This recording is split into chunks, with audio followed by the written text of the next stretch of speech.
La pièce est devenue silencieuse pendant une demi-seconde. Ensuite, ma sœur Harry et tout le monde a recommencé à manger comme si de rien n'était. Je me suis levé, j'ai boutonné le manteau de mon fils et je l'ai accompagné jusqu'à la voiture sans toucher à mon assiette. Le lendemain, à 1h54 de l'après-midi, mon père m'a envoyé un message, « N'oublie pas le paiement du prêt commercial demain ». Je l'ai lu une fois, puis j'ai tapé 5 mots. Ma mère a repoussé la main de mon fils du plateau de biscuits de Noël avec une telle force que les étoiles en sucre ont teinté sur l'assiette en verre. Ceux-là sont pour les vrais petits-enfants. La pièce est devenue silencieuse pendant une demi-seconde. Ensuite, ma sœur a ri. Pas un rire choqué, ni un rire nerveux. Un vrai rire, le genre qui indique que quelque chose de cruel a atterri exactement là où la personne le voulait. Son mari a eu un sourire narquois dans son vin. Mon père a attrapé la sauce comme si de rien n'était. Et autour de cette table, avec les lumières du sapin brillant d'une lueur douce et dorée et chaque assiette déjà remplie, toute la famille a fait ce que les familles comme la mienne font de mieux. Ils ont recommencé à manger comme si l'on ne venait pas de dire à mon fils de 8 ans, devant tout le monde, qu'il n'était pas à sa place. Mon fils s'appelle Owen. Il s'est figé, la main encore à moitié levée, les yeux fixés sur les biscuits, les joues rougissant comme le font celles des enfants lorsque l'humiliation frappe avant les larmes. Il n'a pas pleuré. Cela a rendu les choses encore pires. Il a simplement retiré sa main et m'a regardé, sans confusion. Il avait compris. C'est la partie qui m'a presque brisé. Parce que les enfants comprennent toujours plus que ce que les adultes espèrent. Et Owen avait déjà passé 3 ans à apprendre l'étrange grammaire de ma famille. Comment ma mère appelait les enfants de ma sœur mes bébés, mais appelait Owen ton petit bonhomme. Comment mon père gardait des photos d'école encadrées des autres petits-enfants dans son bureau, mais n'avait jamais affiché une seule fois celle d'Owen avec sa casquette bleue de maternelle. Comment les enfants de ma sœur avaient droit à des week-ends chez eux, de l'argent pour leur anniversaire et des pyjamas pour le réveillon de Noël, tandis qu'Owen recevait des cadeaux polis et le genre de sourire que les gens réservent aux enfants des voisins. Il est mon fils. Entièrement, complètement et pour toujours mon fils. Je l'ai adopté quand il avait 5 ans, après avoir été sa famille d'accueil pendant presque 1 an. Il est entré dans ma vie maigre, méfiant et si prudent avec la nourriture que pendant les 2 premiers mois, il demandait la permission avant de prendre une deuxième fraise. La première fois qu'il s'est endormi contre mon épaule pendant un film, je suis resté assise là pendant 1 heure après le générique parce que je ne voulais pas risquer de bouger et de le réveiller. Ma famille m'a félicité en public pour avoir fait une si belle chose. En privé, ils n'ont jamais cessé d'agir comme si j'avais ramené à la maison un invité qui s'était attardé trop longtemps. Alors, quand ma mère a repoussé sa main à Noël et a dit que ces biscuits étaient pour les vrais petits-enfants, ce n'était pas une rupture de comportement choquante. C'était la première fois qu'elle disait tout haut ce qui se pensait tout bas. Je me suis levé, pas rapidement, pas de manière théâtrale. J'ai plié ma serviette, je l'ai posée sur la table et j'ai boutonné le manteau d'Owen pendant que ma mère continuait de parler comme si le problème était ma réaction, et non sa phrase. « Oh, pour l'amour du ciel », a-t-elle dit. « Ne sois pas dramatique.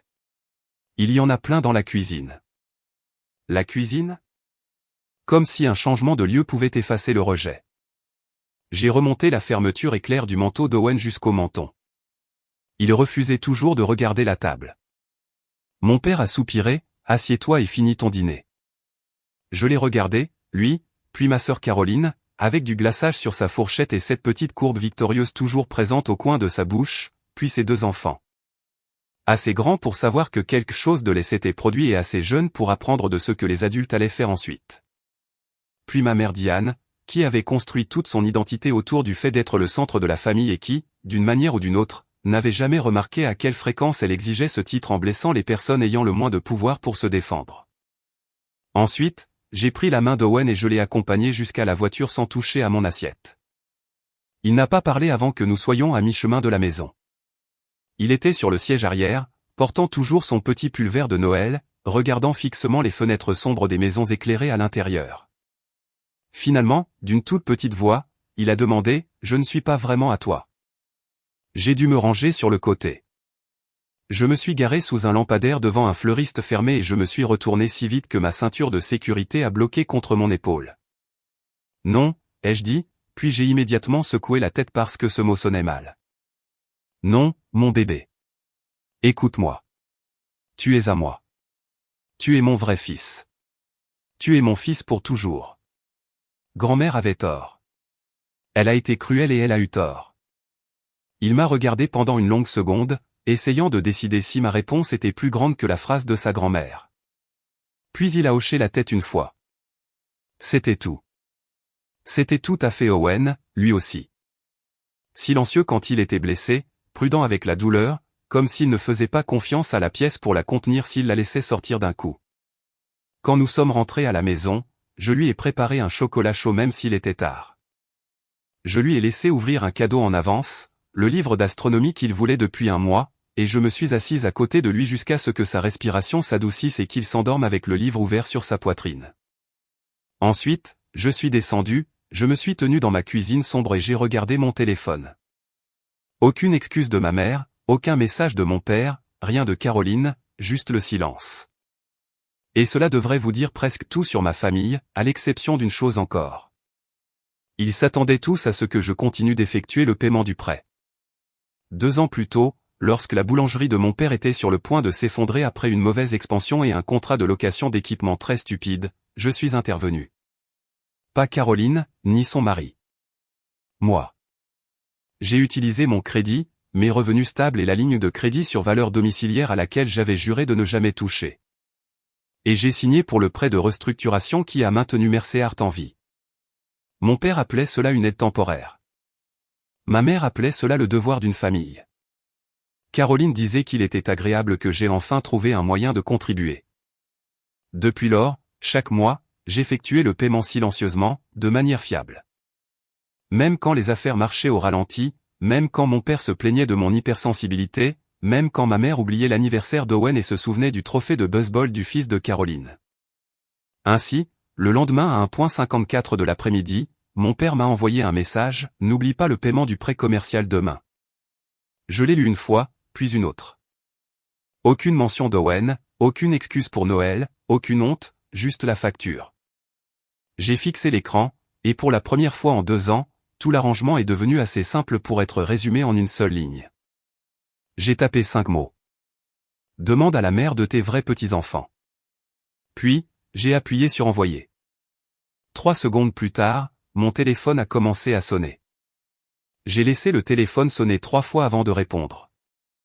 Non pas parce que j'hésitais, mais parce que je voulais que mon père reste dans ce silence pendant une seconde et ressente ce que cela fait quand la personne sur laquelle on compte cesse de se précipiter pour faciliter les choses.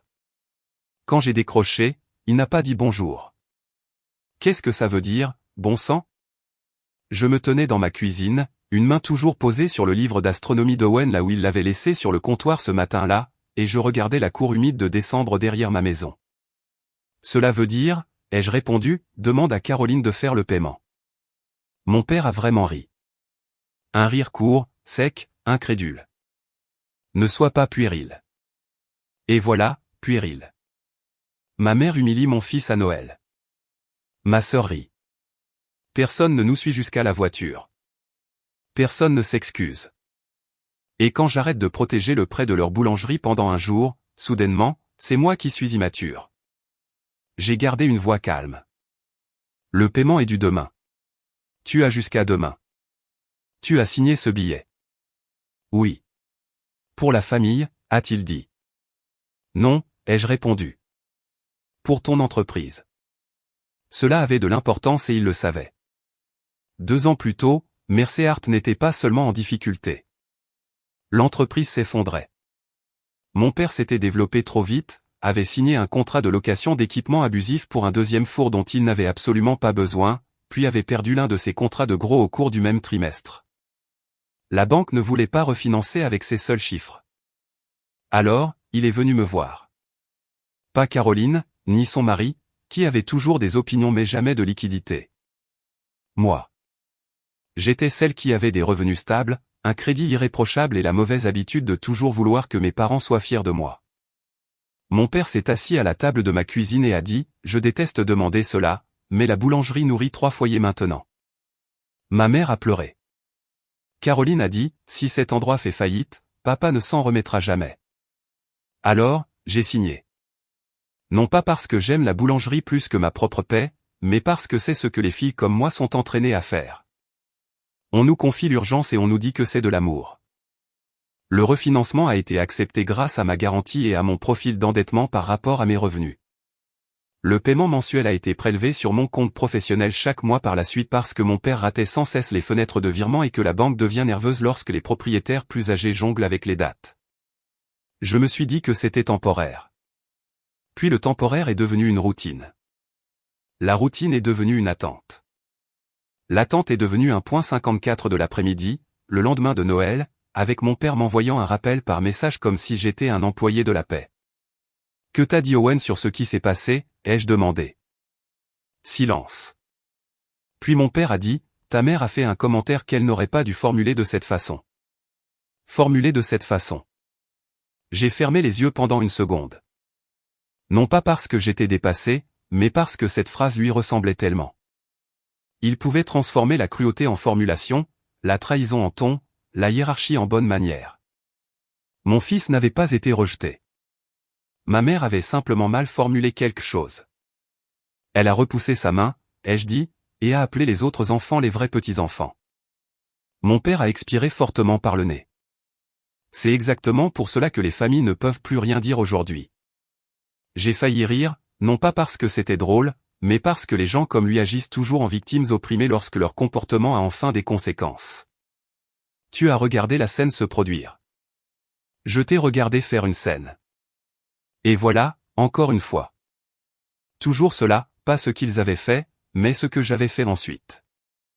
J'ai entendu du mouvement de son côté, ma mère en arrière-plan demandant ce que je disais. Puis la voix de Caroline, plus basse, agacée, déjà présente.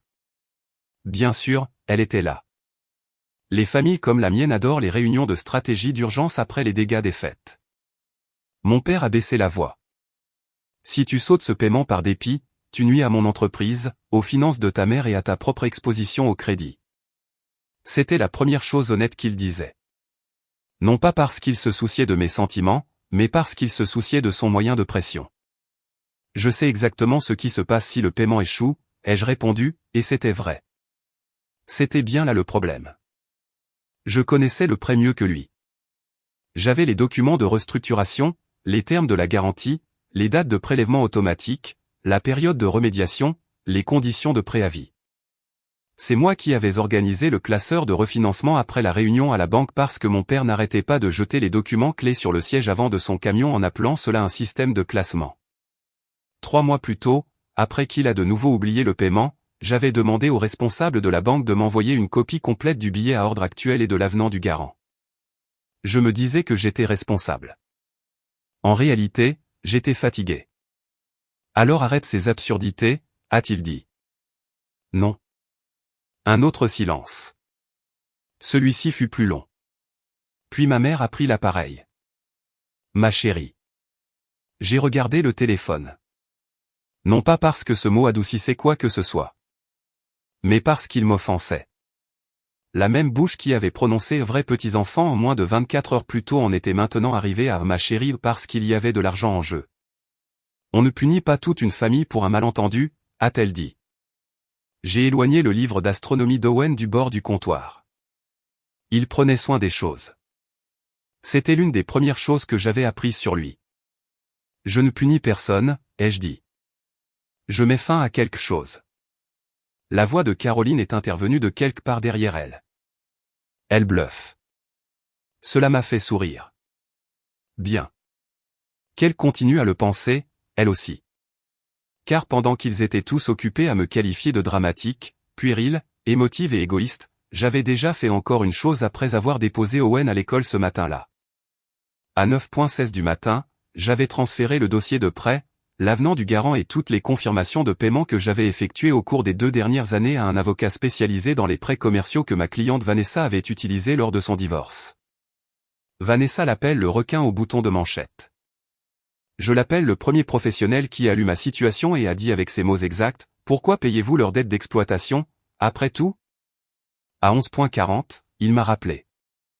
À 12h05, j'avais signé une courte autorisation, lui permettant d'informer la banque que toutes les communications ultérieures concernant la position de garant devaient passer par un conseiller juridique et que je contestais mon obligation de paiement continu sur la base d'un risque non divulgué. D'une incitation répétée à la dépendance. Mon père parlait encore quand je suis revenu à la conversation. Et si tu penses que tu peux simplement abandonner un prêt commercial qui porte ton nom? Je n'ai pas abandonné, ai-je dit. J'ai transmis le dossier.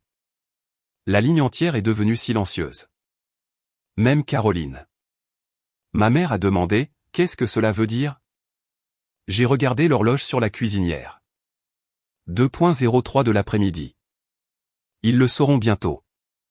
La voix de mon père a changé instantanément. Il n'était plus en colère, mais alarmé. Qui ça, il? Je lui ai répondu avec la phrase la plus claire que j'avais eue de toute la journée. La banque, mon avocat et tous ceux que tu prévois de blâmer ensuite. Puis j'ai raccroché. Ils ont recommencé à appeler 30 secondes plus tard. J'ai mis le téléphone en mode silencieux, je l'ai retourné face vers le bas et je suis monté pour préparer un goûter à Owen pour son retour à la maison. À 2:17, mon téléphone a vibré avec un message de Caroline. Que as-tu envoyé exactement? Je l'ai lu une fois, puis j'ai souri pour de bon.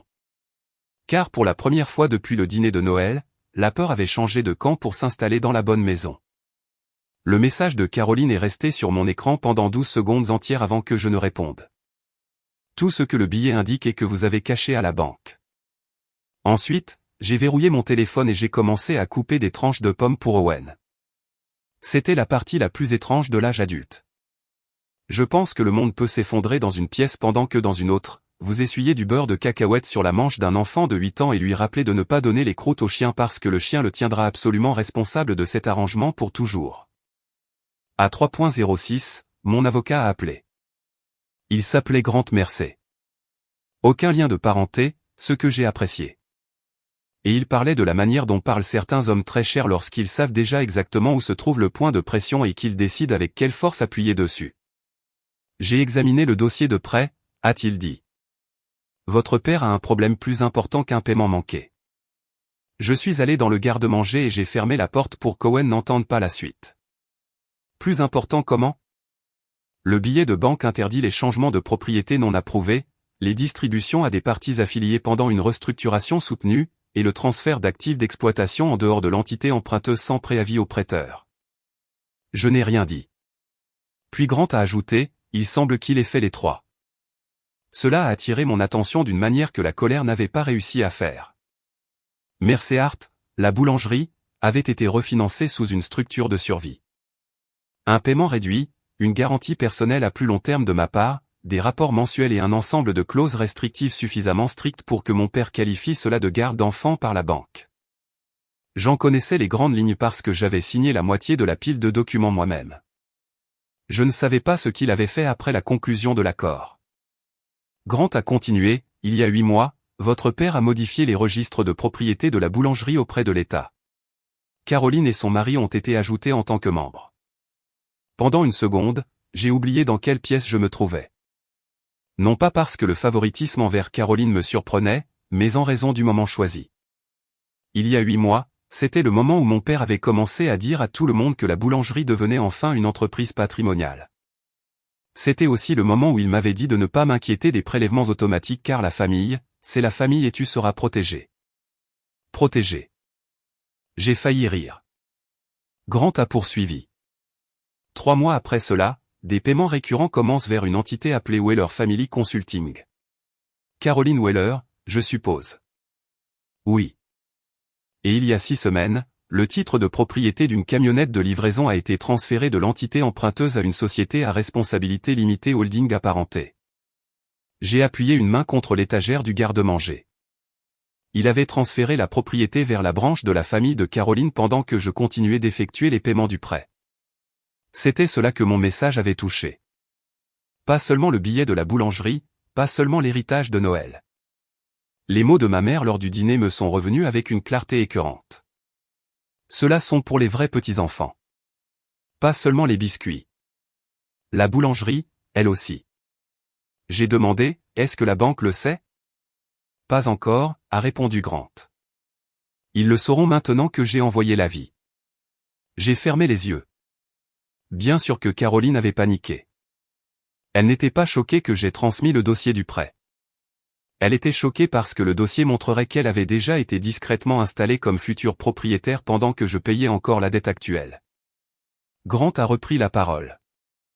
Le prêteur a convoqué une réunion d'urgence des emprunteurs pour demain matin. Ils veulent aussi des explications sur la raison pour laquelle le garant a effectué des paiements mensuels alors que la propriété et les actifs ont été déplacés sans consentement. C'est à ce moment-là que j'ai entendu ma porte d'entrée s'ouvrir. Le rire d'Owen venant de la cuisine, puis la voix de ma mère. Je me suis redressé immédiatement. Ils sont là. Ne discutez pas sur le fond sans moi, a conseillé Grant. S'ils veulent parler, laissez-les parler pour leur propre dossier. Bon conseil. Je suis sorti du garde-manger et j'ai trouvé ma mère, Caroline et mon père, se tenant dans ma cuisine comme une véritable calamité. La panique et le sentiment de tout s'approprier avaient décidé de faire du covoiturage. Mon père avait toujours ce même regard du lendemain de Noël. Offusqué que d'autres personnes refusent de garder ces urgences sous silence. Caroline avait l'air en pire état. Le mascara à moitié bavé, la mâchoire serrée, furieuse de cette manière mince et embarrassée propre à une femme qui vient de découvrir qu'elle a été rendue juridiquement impliquée. Owen était à table avec ses tranches de pommes, les observant avec le visage sérieux qu'il adoptait lorsque les adultes entraient dans une pièce en amenant une tempête avec eux. Je me suis d'abord dirigé vers lui, j'ai posé une main sur son épaule et j'ai dit « Monte dans ta chambre avec ton livre pendant quelques minutes, mon bébé ». Il a regardé ma mère une fois, puis Caroline, puis a hoché la tête et est parti sans discuter. Bon garçon. Mon père a attendu qu'il soit parti. Tu as tout envoyé à la banque. Non, ai-je répondu. C'est mon avocat qui l'a fait. Son visage s'est assombri. Il n'y avait aucune raison de faire appel à un conseiller juridique. Caroline a explosé avant que je ne puisse répondre. Sais-tu ce que tu as fait? Je l'ai regardé. Oui. Cela l'a rendu encore plus en colère. Ma mère a d'abord essayé la manière douce. Ma chérie, la boulangerie était en train d'être réorganisée pour l'avenir. Pour l'avenir de qui? Silence. Puis Caroline a dit, papa essayait de la garder dans la famille. Et voilà. C'était tout. Pas une décision financière aléatoire, pas de la comptabilité. La lignée.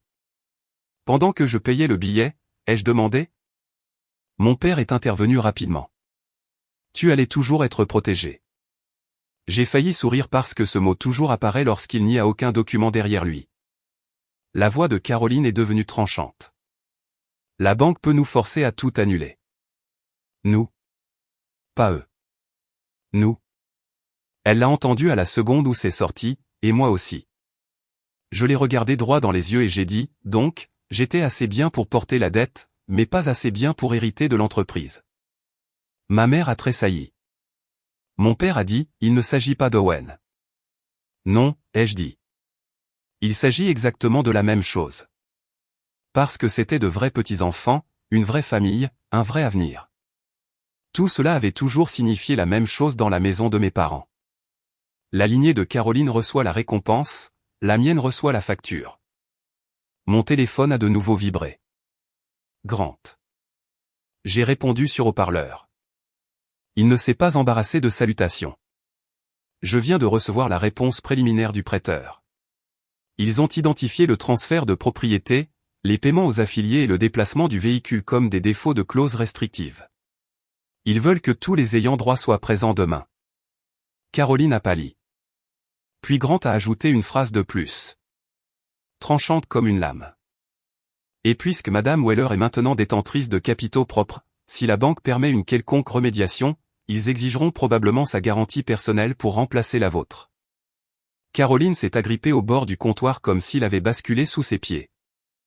La réunion à la banque a commencé à 9h00 le lendemain matin et ressemblait moins à une négociation qu'à une autopsie.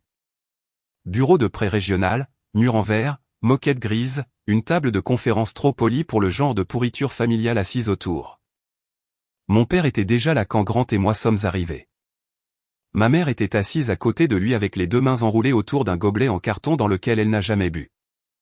Caroline était de l'autre côté de la table avec son mari, Dean, et un carnet en cuir qu'elle avait probablement apporté pour avoir l'air préparé. Cela ne fonctionnait pas. En face d'eux se trouvaient deux responsables de la banque et un conseiller juridique externe. Personne ne m'a souri. Tant mieux, car à ce moment-là, les sourires étaient tous passés du mauvais côté de l'histoire. Le prêteur principal a ouvert la séance avec la phrase la plus claire de la pièce. Merseart est en défaut de clause restrictive. Ensuite, il les a énumérées. Transfert de propriété non approuvé, paiement non divulgué à des parties affiliées, transfert de véhicules non autorisés, dépendance à l'égard du garant sans notification de changements structurels importants. Chaque point frappait plus fort que le précédent. Non pas parce que ma famille ne les comprenait pas, mais justement parce qu'elle les comprenait. Caroline a essayé en premier. C'était une transition interne à l'entreprise familiale. Le prêteur ne l'a même pas regardé. Alors cela aurait dû être divulgué comme tel. Mon père s'est penché en avant. La boulangerie fonctionne toujours. Les paiements ont été effectués. Grant a répondu avant que je ne puisse le faire. Par ma cliente. Pendant que la propriété était discrètement transférée au foyer de son autre fille. Cette phrase a changé l'atmosphère de la pièce. Pas sur le plan juridique, mais sur le plan émotionnel. Parce que soudainement, la structure était assez simple pour que des étrangers la comprennent. Une fille portait la dette pendant que l'autre était installée pour recevoir l'actif. L'avocat de la banque a fait glisser une copie de la modification de l'État sur la table. Caroline et Dean avaient été ajoutés des mois plus tôt. Puis vinrent les paiements de consultation, puis le transfert de la camionnette, puis le dossier de garantie avec ma signature toujours là, tel un cheval de trait que personne n'avait l'intention de libérer avant qu'il ne rût. Le prêteur principal s'est tourné vers moi. « Madame Mercé, aviez-vous été informée de l'un de ces changements avant que votre avocat ne nous contacte hier ?» « Non. » Il a hoché la tête une fois et a pris une note. Cette note a eu plus d'importance que tout ce que ma mère a pu dire par la suite. Et bien sûr, elle a essayé. Cela reste une affaire de famille. L'avocat de la banque l'a regardé. Non, madame. C'est une affaire de crédit. Magnifique phrase. Mon père a changé de tactique rapidement. Si Claire continue simplement de payer le billet pendant que nous réglons cela. Non, ai-je répondu. Je n'ai pas élevé la voix. Je n'en avais pas besoin.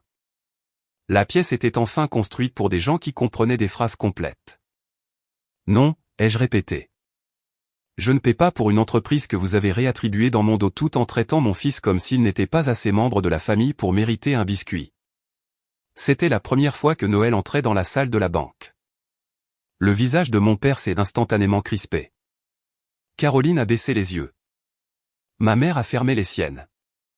Le prêteur ne se souciait pas des biscuits, bien sûr, mais il se souciait beaucoup du mobile une fois que celui-ci expliquait le comportement. Grant a posé une dernière page sur la table. Mon historique de paiement. 24 mois de virements irréprochables depuis mon compte. Ensuite, il a placé la modification de propriété à côté. 2 chronologies, même document, même mois, même trahison. C'est la raison pour laquelle, a-t-il dit, ma cliente retire son soutien. La banque leur a donné 2 options. Option 1, un plan de remédiation complet dans les 5 jours ouvrables. Annuler les changements de propriété cachés, annuler les distributions aux affiliés, rendre la camionnette à l'emprunteur, fournir des données financières mises à jour et remplacer ma garantie immédiatement. Option 2, l'exigibilité anticipée. En langage courant, réparer la situation rapidement où la banque exigerait le remboursement immédiat du prêt. Le mari de Caroline a finalement pris la parole à ce moment-là, et sa voix avait cette panique sourde que les hommes ont lorsque l'arrangement familial de quelqu'un d'autre réclame soudainement leur signature. Remplacer sa garantie par quoi? Le prêteur a répondu clairement. Par les propriétaires actuels réels. Ce fut le moment où Caroline a pâli. Non pas face au défaut de paiement, ni à l'exposition au risque, mais face au fait que la propriété devenait réelle. Car posséder la boulangerie comme une future histoire de famille semblait charmant. La posséder comme une obligation financière actuelle avec une garantie personnelle attachée était tout autre chose. Mon père a tenté un dernier effort. Claire, ne fais pas ça. Je l'ai regardé, cet homme qui avait regardé ma mère repousser la main d'Owen pour ensuite m'envoyer un message au sujet du prêt le lendemain comme si l'humiliation de mon fils était un simple conflit d'emploi du temps.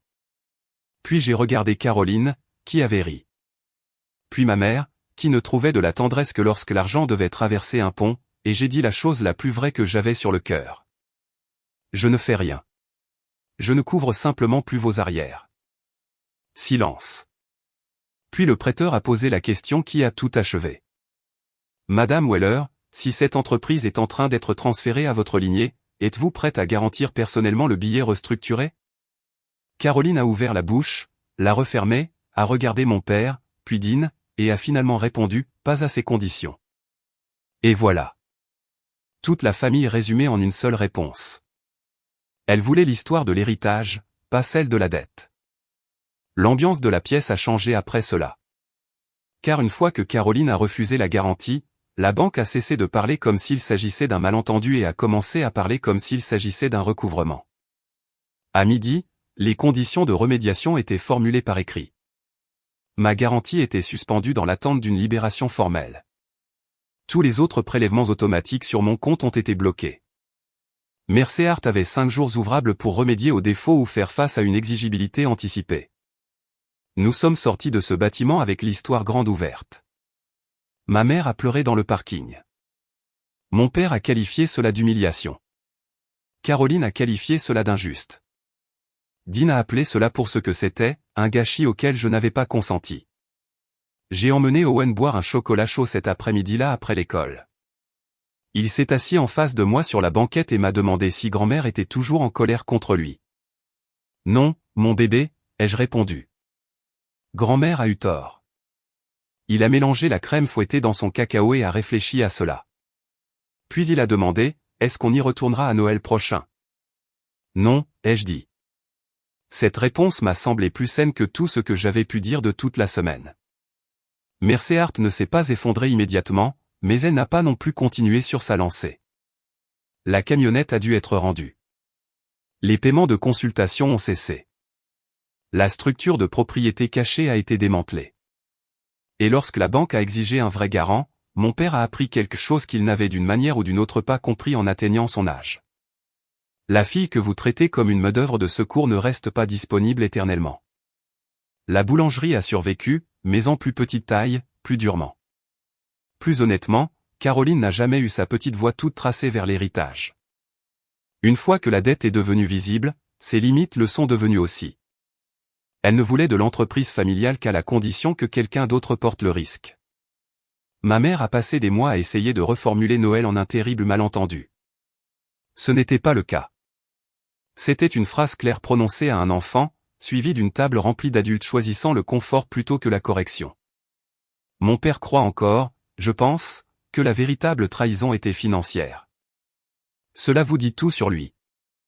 Il n'a jamais compris que le prêt n'était pas ce qui avait brisé la famille. Ce fut le moment où il a laissé mon fils entendre exactement quelle était sa place, pour ensuite venir chercher mon argent le lendemain. Quoi qu'il en soit, quant à moi, j'ai cessé de payer pour avoir accès à des personnes qui avaient plus besoin que je sois utile que je sois aimé. Owen et moi avons créé notre propre Noël après cela. Plus petit, plus doux, un vrai. Si vous êtes arrivé jusqu'ici, dites-moi dans les commentaires ce que vous auriez fait à ma place. Auriez-vous également coupé le prêt le lendemain, ou leur auriez-vous donné une dernière chance après Noël? Et qu'est-ce qui vous a frappé le plus, la tape sur la main, le message texte concernant le paiement, ou le fait que Caroline ait refusé la garantie lorsque la dette est finalement devenue la sienne? Si cette histoire vous a marqué, laissez un j'aime, abonnez-vous et restez avec moi pour la prochaine.